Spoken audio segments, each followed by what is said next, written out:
What's up, ladies and gentlemen? My name is Ravi Wadan, and in today's video, I want to give you 4 reasons why I think applying for global entry is a better option than applying for TSA PreCheck. For those of you that fly, you know that lines at the airport can be extremely long, and sometimes you get frustrated, and our first kind of reaction is, oh, I need to get TSA PreCheck. But I'm telling you to hold off on that thought, because I think for a lot of you, especially for those of you that maybe travel internationally from time to time, global entry is the better option. It costs slightly more over 5 years. It's about $8.50 more a year, but I think a lot of you will actually, that additional $8.50 makes a lot of financial sense. So what we'll do in this video is we'll talk about what global entry is. We'll talk about what TSA PreCheck is. We'll talk about, I'll give you my 4 reasons of why I think global entry is a better program to apply for than TSA PreCheck. And then at the end of the video, we'll briefly talk about the cost analysis between the 2 programs. So if that sounds good to you,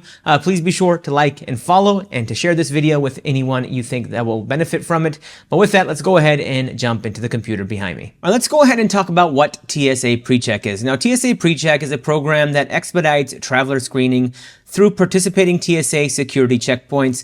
I don't think it's any secret what TSA PreCheck is. When you go to the airport, with TSA PreCheck, you don't have to remove your shoes, you don't have to remove liquids, you don't have to remove your laptops or light jackets, and you'll save a lot of time, right? Just last week I had to fly to San Diego. I used a TSA PreCheck line, and it probably saved me about 15 to 20 minutes compared to the regular security line. Now let's go ahead and talk about what global entry is. Now, global entry is a U.S. Customs and Border Protection program that allows expedited clearance for pre-approved low-risk travelers upon arrival into the United States.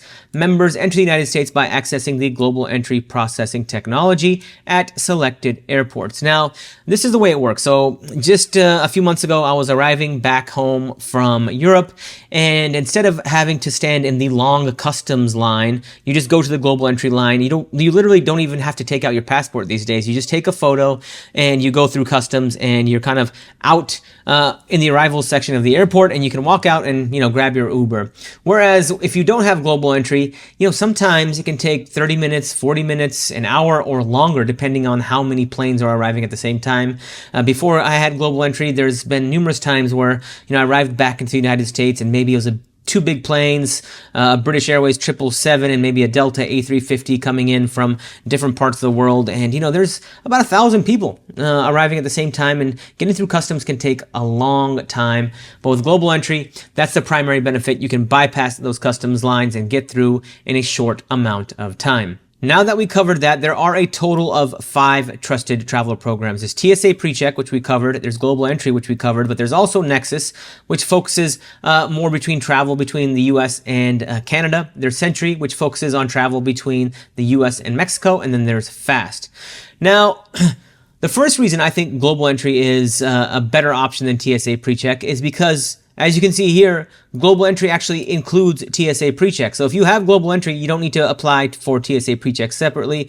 But if you have TSA PreCheck and want global entry, you have to apply for that separately. So that's the first major benefit of global entry. Now, a lot of people ask me, Ravi, how do you use your global entry benefit to get TSA PreCheck? Well, when you get your global entry card, this is what the back of the card looks like. And you're going to have this trusted traveler number.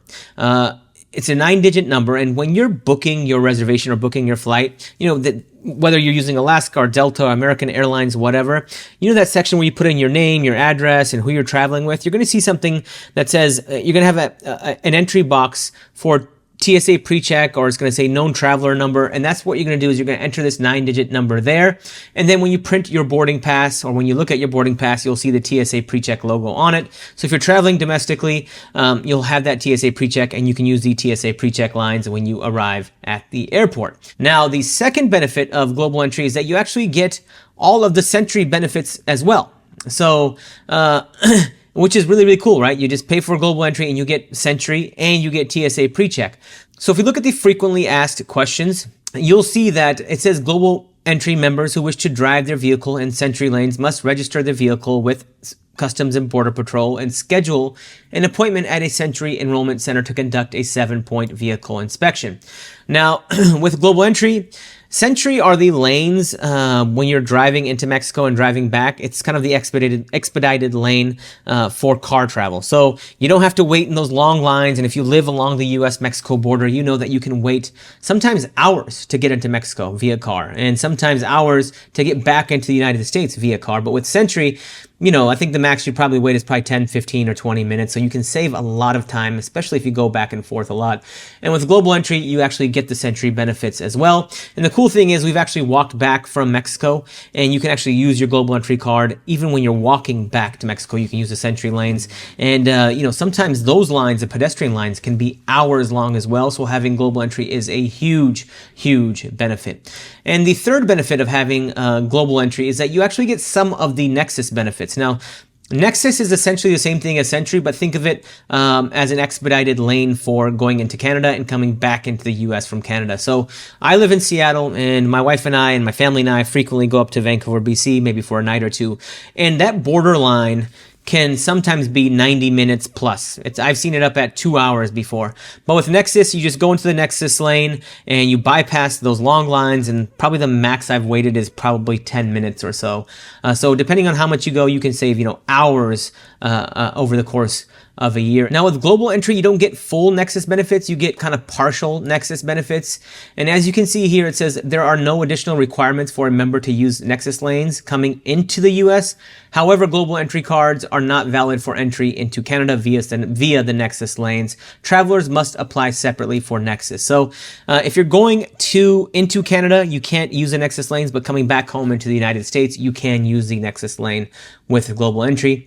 I have friends that seem, or at least they tell me, that they are able to use the NEXUS lanes going into Canada. But again, try that at your own risk. But I know some people that do it, and they say it works perfectly. But again, based on the website, it says that it's not valid for entry into Canada. And the fourth reason I like Global Entry more than TSA PreCheck is because it actually qualifies as a real ID. Now, you know, for those of you that travel, you probably know this. As of May 7th, so just a few days ago, state-issued driver's licenses and IDs that are not Real ID compliant are no longer accepted as valid forms of identification at airports. Passengers should either travel with an acceptable alternative form of ID like a passport, or enroll for a state-issued Real ID through their state DMV offices. And here's a list of all of the acceptable or compliant forms of identification.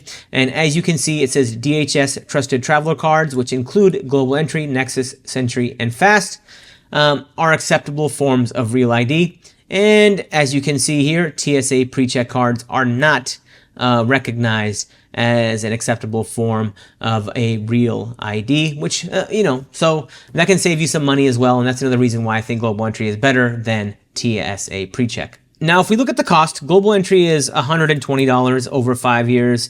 And if we subtract that from the cost of TSA PreCheck, which is $76.75, you're going to pay $43.25 more for Global Entry. And if we divide this by 5, since these are 5-year costs, you're going to pay about $8.65 more for Global Entry. So I think it's totally worth it, especially if you travel overseas or travel into Canada or travel into Mexico. I think you'll get a lot of value from Global Entry. But if you never leave the country, you don't plan on leaving the country, TSA PreCheck probably works just fine. But I think for an additional $8.65, Global Entry is worth it, at least in my opinion. And there are many credit cards that actually cover the full Global Entry application fee. And if you want a list of those, or if you want to see which credit cards those are, I do have a list in the description below. So go ahead and click on that link below, and you'll see those credit cards that cover the Global Entry application fee. So that essentially makes the Global Entry application free. And ladies and gentlemen, if you have any questions about Global Entry versus TSA PreCheck or NEXUS or Sentry, you know, I have a lot of knowledge on these different trusted traveler programs. So please feel free to drop your questions below. I will get back to you. But with that, I'm going to call it a video. Financial knowledge is power. Please like and follow for more.